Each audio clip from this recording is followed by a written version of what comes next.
الحمد للہ وحدہ لا شریک لہ والصلاة والسلام علی محمد لا نبی بعدہ۔ معزز و مکرم سامعین کرام، سفر نامہ آخرت کے تعلق سے گفتگو چل رہی ہے، یعنی جب انسان دنیا سے رخصت ہو کر آخرت کے سفر پر جاتا ہے تو اس کو کن حالات اور کن چیزوں کا سامنا کرنا پڑتا ہے۔ ہم ان ویڈیو کے ذریعے آپ تمام سے گفتگو فرما رہے ہیں۔ پہلی ویڈیو میں ہم نے آخرت کی سب سے پہلی منزل قبر کا ذکر کیا، اس کے بعد سور کیسے پھونکا جائے گا، پھر حشر کا ذکر کیا، پھر شفاعت، حساب و کتاب، نامہ اعمال کی تقسیم اور میزان اور ترازو کا ذکر کیا۔ آج ہم بات کریں گے حوض کے تعلق سے۔ تمام مؤمنین اور مؤمنات جو ہوں گے آخرت میں حوض پر وارد ہوں گے۔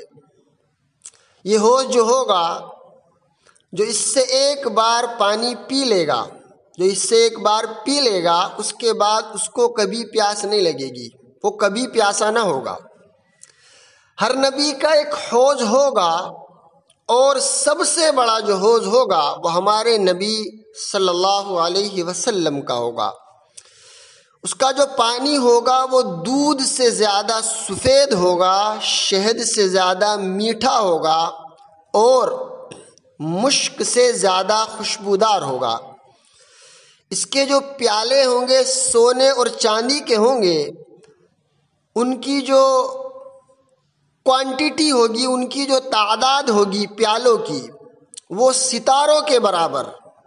اور اس حوض کی جو لمبائی اور چوڑائی ہے، اس کے بارے میں آتا ہے کہ اس حوض کی لمبائی، اردن کا ایک شہر ہے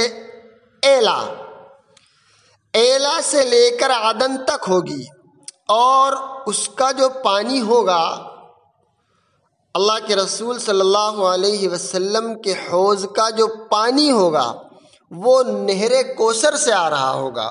بزرگوں، دوستو، ہر مومن کو اس بات کا شوق اور اشتیاق ہونا چاہیے کہ وہ اللہ کے رسول صلی اللہ علیہ وسلم کے ہاتھ سے جام کوثر پیے۔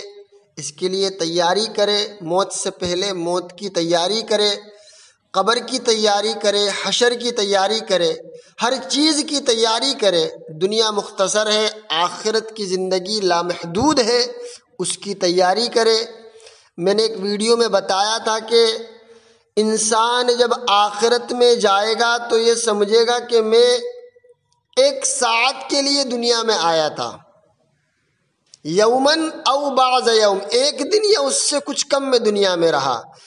تو جتنا دنیا میں رہنا ہے اتنا اس کی تیاری کرے، اور جتنا آخرت میں رہنا ہے لامحدود، اس سے اس کی تیاری کرے۔ بزرگوں، دوستو، دعا کریں کہ اللہ تبارک و تعالی ہمیں صحیح معنی میں آخرت پر یقین کرنے کی توفیق مرحمت فرمائے، اور یقین کے ساتھ ساتھ اس کی تیاری کرنے کی توفیق مرحمت فرمائے۔ آمین ثم آمین، وآخر دعوانا ان الحمد للہ رب العالمین۔